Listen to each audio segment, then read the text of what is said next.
Did Jews love their mother first? We'll find out. This is Rabbi Yossi Madvig, and you're listening to Jews Did It First.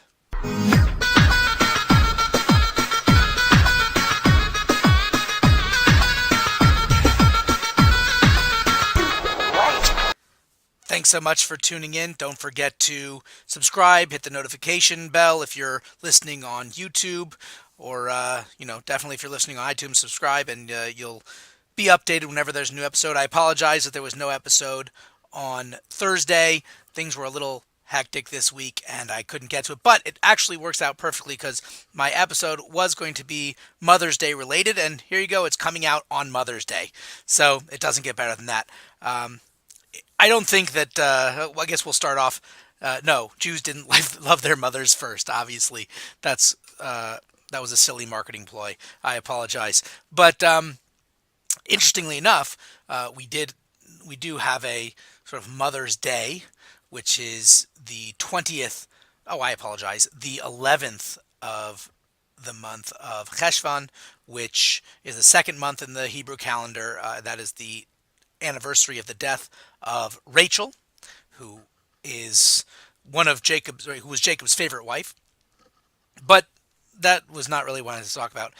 Interestingly enough, when you go back to the Ten Commandments of honoring your parents, there's actually two times that this is mentioned. Well, three technically. So, only because the Ten Commandments are mentioned twice in the Bible, once in Exodus and once in Deuteronomy. But in the Ten Commandments, it says that you should honor your father and your mother. Kabed es avicha ve'esimecha. And there's another place in the Bible. Oh, it escapes me right now where it is, and I didn't look it up. Sorry. But it says you should fear, I believe it's in Leviticus somewhere, you should fear your mother and your father. So what you notice is the Ten Commandments, first of all, says honor, and this verse says fear. I'm going to look it up for you right now because I feel really bad. So just give me a second here. Yes, Leviticus 19:3. Every man should fear his mother and father. And the reason the other thing that you'll notice is that it switches the order. When it says honor, it says father first and then mother. When it says fear, it says mother first and then father. And the commentaries explain the reason for this is because when it comes to honoring, a person is much more apt, naturally speaking, to honor their mother. Why is that? Because in a sort of typical traditional household, the mother is the one who has the most contact with the child, is rearing them, is bringing them up and showing them what to do, and so on and so forth. Whereas the father is typically speaking out, whether it's out working or hunting or whatever it happens to be. So a person will naturally honor their mother because this is someone who taught them everything they know, basically. The father, on the other hand, is not as naturally honored, in that does not have that honorable position. And so it places the father first, not because maybe patriarchy and the father's first. No, not at all. Just the opposite. Because the mother's first, because the mother has that higher honor, it puts the father first to enforce that idea that no, don't forget to honor your father as well. Of course you're going to honor your mother, don't forget to honor your father. When it says fear, it mentions the mother first. Why? Because, again, in a natural, traditional home, what's going to happen is that you have the father being the main disciplinarian. I've noticed this in many, many families. Typically speaking, now it's not always true, obviously there's exceptions to every rule, and especially when you're talking single parent households, things get all out of whack. But in a normal, traditional household, what tends to happen is the father tends to be more disciplinarian, and that's because men are, anyway, more aggressive usually, and we're going to get into that. But the Thing is, because of that, you would naturally fear your father. The image of the mother saying, just wait till your father gets home. So the child will fear the father more so than the mother, because the mother is someone who he honors, who he loves, who he cherishes and adores, and helps him, and coddles him sometimes. And when dad's being mean and saying, oh, you're grounded, or you can't do this, or how dare you, or how could this happen, the mom's like, oh, shush honey, he's just being a little boy.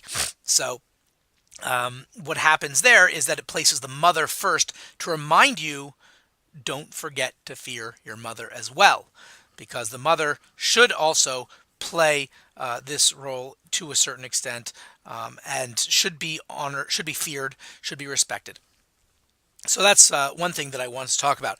The other thing I wanted to talk about was, in a certain sense, piggybacking off of the last two episodes. I don't know if I didn't want to call it a Me Too Part 3, but I wanted to speak about the woman's role in Judaism just a little bit more, sort of expounding on a couple of things more so than I was able to in the past.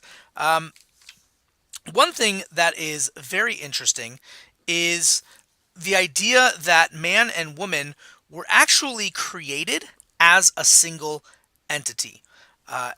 When you look in the Bible, it says that God created Adam, He created man, and then it says He created them. So what is it? Did He create a single being, or did He create two single beings? And the commentaries explain that actually, when God created human beings, He created them as one single entity. Everything else He created a male entity and a female entity, but with a person He made one thing. And in the end, He decided to split them apart. And something that actually just struck me is that I was going through Pirkei Avos in the summer. It's customary to learn the ethics of our fathers, which is a segment of the Mishnah. I've explained what the Mishnah is, sort of a Jewish halachic, a legal body of work. And I think I might have said before, I don't know if I did or not, but when we discussed how women are sort of on this pedestal, so to speak, spiritually in Judaism, one of the things that I mentioned was, or I hoped I mentioned, I'm not sure, I'd have to go back and listen, but is that everything was created in the 6 days of creation sort of on a hierarchy, right? You start from the very basic stuff, light, dark, water and land, and then all the things that are created progressively more complex, right? So you had buggies and fish and regular birds, and then regular animals. And so you have this kind of going up and up, inanimate objects, plants, and then animals, and then even the animals themselves kind of going on this hierarchy from less complex to more complex. And finally you hit man. And then what happens is the woman is created from the side of man. Okay, so if you go with that, the woman seems to be the pinnacle of creation. Well, something else just struck me today as I was doing Pirkei Avos with my children. And it mentions in the very first Mishnah of this week, this Shabbos that we did today, was that it says that the world was created by 10 utterances. Right? Basar mamares nivra ha'olam. Now, this is a common thing. I knew about this. What I didn't know, I never really, because I guess I just didn't care, but what are those 10 utterances exactly? I just didn't want to go through, because God says a lot of things during the 6 days of creation. So what exactly count as the 10 utterances? And so the first one is Bereshit bara Elokim, that in the beginning God created the heavens and the earth. And the second one is let there be light. The third one is there should be a firmament, let there be a sky. The fourth one is that He should gather the waters, should be gathered and leave dry land. The fifth one, I'm sure there's different opinions on what the 10 utterances are, but we'll go with this, because this is, you'll see why in a second. The fifth one is that there should be vegetation, and the sixth one is that there should be luminaries in the sky, sun, moon, stars, that sort of thing. The seventh one is there should be birds. The eighth one is that there should be animals. And the ninth one is Nasa Adam, let us make man. Right? Let's make man. So what's then the 10th one? Man's the last thing that's created, right? The next one is E'es Eloi ezer kenegdoi. Hashem said, I will make him a helper, referring to Eve. So really, not only do we say, yeah, because then the last thing was created, and then off the side, because they were one being, and then Hashem took Eve off the side, and so woman was kind of like the last thing created. No, no, no. According to the 10 utterances, a woman literally was the last thing created. She even has her own separate utterance from God to be created. Of the general 10 utterances that created the entire universe and everything in it, woman is the last sort of the crescendo of all of creation. I thought that was really something fascinating. So that's something definitely to tell your mothers and wives this Mother's Day. But I want to talk a little bit more about this idea. Now, interestingly enough, woman is created from the side. It says the Hebrew word is tsela, which can be, sometimes they translate it as rib. I'm not really sure why, but literally it means a side. And so the whole point here, and like I said, the commentary said that they were really one being, is that men and women are essentially the same essence. They're equal. They're the same. Obviously, they have, they're separate but equal, as we say, right? Obviously, there's clear differences between men and women, but at least sort of essentially they're the same thing. And I really wanted to talk about this from the mystical standpoint. Kabbalah, the Zohar, it talks a lot about energies, female energies, male energies, and the male energy is usually seen as a giving energy, and the female energy is the receiving energy. And you find this all throughout nature. Yin and yang, this giver receiver thing is all over nature, and it's even this energy force is manifest in our physical appearance, right? In our reproductive organs, for instance. And so you have this paradigm as the man being the giver, or the male energy being this giving energy, and the female being the receiver. Excuse me. And this is why God is usually referred to as He in the prayer books, because God is often, especially in the context of prayer, is the one bestowing goodness or kindness or love or health or whatever upon us, and we act as the feminine receiver of these blessings. Now, obviously, God is neither male nor female, and in some instances, God's presence is referred to as female. For instance, that term that's usually used is Shekhinah, which means his resting or his presence. And that is, for instance, used to refer to the godliness present on Friday night, on Shabbat, on the Sabbath. So there is a lot to be said about this whole divine energy and male and female. I'm not going to get too far into it because, there's discourses upon discourses written on that. But the point is that there's that, just like you have the physical male and female, you have also these two unique energies that are dependent on each other, really. Each one needs the other. A good example would be like, the mind and the heart. What do you need more, a mind or a heart, a brain or a heart? They're both incredibly vital, and neither one can survive without the other. They are, unique energies, male and female, and it's almost like asking which is better, red or blue. It's a silly question. They're two different colors. They're different. They're unique, and each one, depending on your preference, I guess. But the question itself doesn't really make sense. Neither one is objectively better than another. And it's, like I mentioned before, that women and men are, physically and emotionally and psychologically different from one another. And so it makes perfect sense that they would be spiritually different from one another. Again, not necessarily better or worse, just completely different. And if you want to go even deeper, like I mentioned with the 10 utterances at the very beginning, is that you could make a very good argument that the female energy, or represented in the female person, human being, is really the pinnacle and the crescendo of creation. I want to mention briefly just some mitzvot that are incumbent upon women. Really, they're incumbent upon everybody, male and female, but they're specifically given over to women. And we'll see why, but they're specifically in the realm of women, so to speak, at least traditionally speaking. And those are number one, challah, which we sort of colloquially refer to as the bread that we have on the Sabbath. But really, it's actually a mitzvah of every time you make a significant amount of bread or of dough, you have to take off some of that dough. Some of it is taken off, and you make a special blessing, and it's given to the Kohen, to the priest. Nowadays, where there's no temple service and it's unclear exactly who might be a Kohen or who's not, we burn it since we can't use it.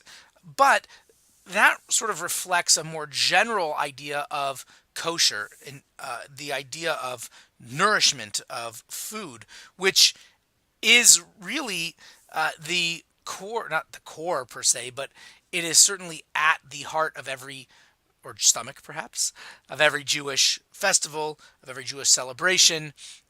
Food, and obviously being kosher food, as God demands in the Torah, is really what sustains life, and that's given over. That realm is particularly given over to the woman. There's also laws of family purity, or nida, menstruation, and all the laws that are incumbent upon that. And even though they affect the male also, whether or not the husband and wife can be together, how they can interact with one another, that is given over primarily to the woman. Sort of absolute autonomy over what's going on. And what happens is, they go into, when a woman becomes ritually pure, we'll say, she goes into what's called a mikvah, a ritual bath, to become permissible to her husband again. This has nothing to do, by the way, with being considered dirty or filthy or anything like that. It's just a spiritual state. One way that I've heard it described, my wife mentions this a lot, is that what happens to a woman every month is you have the potential of life. And when you menstruate, what happens is that is the loss of a potential life. And therefore, what the most impure thing, the most spiritually impure thing that is mentioned or discussed in the Bible is the impurity of a dead body. It's called the avatum. It's the granddaddy of all tuma, of all impurity. And so death is this massive impurity. This puts you in a state, or puts the body in a state of ritual impurity. And so therefore, when there's this loss of potential life, the woman then enters this state of ritual impurity. Now, it's not nearly the same as that of a dead body. I mean, we're not talking that level of impurity. It's actually a much lower level of impurity. But nevertheless, she does take on this state. And in fact, when a man has a similar secretion, obviously it's a little bit different. There is, at least spiritually, a similar idea. In fact, there was a time when the sages had implemented a law where the man would have to go to mikveh as well, to this ritual bath as well, every time he had an emission of seed. This was done away with because, whereas women tend to be on a quite regular cycle, and at most, generally speaking, they're going to go maybe once a month. For a man, that could be a little bit more cumbersome sometimes. So eventually it was done away with, but I thought it was worth mentioning as well. The final one that is really given over to the realm of women is actually a rabbinic injunction, and that is that of the candles that are lit on Shabbat and Yom Tov. And they again, it's not just about the candles themselves, it's about this ability of adding light to the world. Lighting the Shabbos candles every Friday night is, in a certain sense, a preview of the world to come. So it actually sheds light on the future redemption and allows us to have a taste of what will happen in the Messianic era. And that is given over to women, even though, officially speaking, and many people don't even realize this, lighting candles on the holidays and on the Sabbath is also incumbent upon men. In fact, if a man is alone, what should he do? He should light candles. But typically speaking, the woman of the house will light the candles.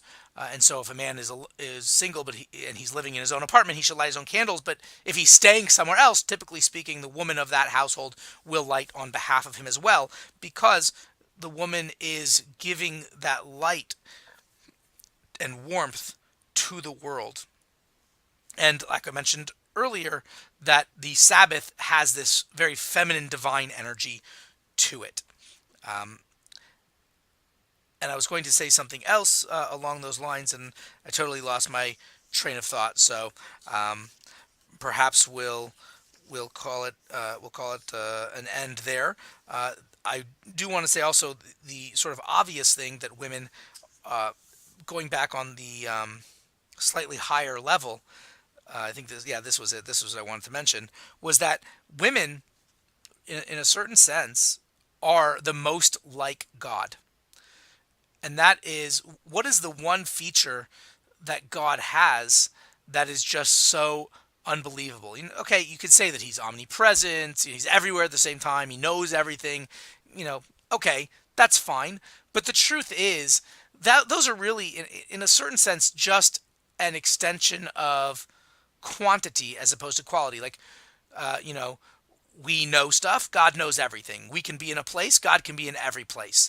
Now, obviously, God, there is a whole idea that God's thoughts are not like our thoughts. So God, what it means that God knows things isn't the same as we know things. So there is that concept. But when you think about it, God has one feature that is absolutely not found in any way, shape, or form in this world, and that is the ability to create something from nothing. God can take, there's just nothing, and boom, God creates. In a similar way, the woman has this ability that from her womb, from almost nothing, a little drop, microscopic nothing, comes a human being, comes another life, a separate living entity. And there's absolutely nothing more miraculous than that. And anyone who has ever had children and has witnessed this whole process, you're just utterly amazed. And we've had, thank God, we have 7 children, Kinahara, and every single time it's an absolute miracle. And I don't know how she does it. But that is a little bit. There's so much more that I really want to discuss, but I think after 2 episodes, or now almost a third episode on women, you're probably all prepared with lots to say to your mother or wife or whoever. Maybe it should just be called Women's Day. Why Mother's Day? But there's certainly a lot to unpack there in Judaism. I strongly encourage you to do some more research. There's actually a really good book. I'll plug my friend's book because why not? He's not paying me to do it, but I think it's such a great book. It's called Pillars of Faith by Pinchas Taylor, Rabbi Pinchas Taylor. He is a fantastic young scholar, a good friend of mine from my yeshiva days, and I strongly suggest getting that book. It's there's a subtitle, is A Reasonable Approach to the Foundations of Judaism. So check it out. Some of the sometimes when I'm too lazy and I don't want to look up where a source is, I'll just look in his book if he mentions it, and I'll look at his footnotes just so I can go and find where the source is, so I don't have to go scouring through the book. So sometimes he does some of the work for me, and I really appreciate that. So I definitely don't mind plugging his book. Buy it, help him out, and it'll be great. So I don't really. I didn't want to mention a Devar Torah at the end of this one. I felt that this one was, I thought, very Torah heavy, and so I feel that the Devar Torah, the weekly Torah insight, has been fulfilled. Although I will mention that next week I may not have, or this coming week I may not have um, a podcast because we're going away for the holiday that's coming up next weekend, the holiday of Shavuot, the giving of the Torah. I do have actually a planned episode for that on Shavuot because it's something that relates to a Christian practice that, of course, Jews did it first. But for what that is, you're going to have to stay tuned for the next episode. I'll try to get to it this coming week, but with all the appointments and working and packing and so on and so forth, I may have to skip, but I'm going to try my darndest. So thanks so much for tuning in. Please continue the conversation either on the Facebook page, Jews Did It First. You can tweet me at Oswego Rabbi. You can email me at rabbi@jewishoswego.org, or is it jewishoswego@gmail.com, whichever one I usually give. It's all the same thing. It all goes to the same place. Of course, you can comment on the YouTube comments below. So be well and have a great week and a happy Mother's Day.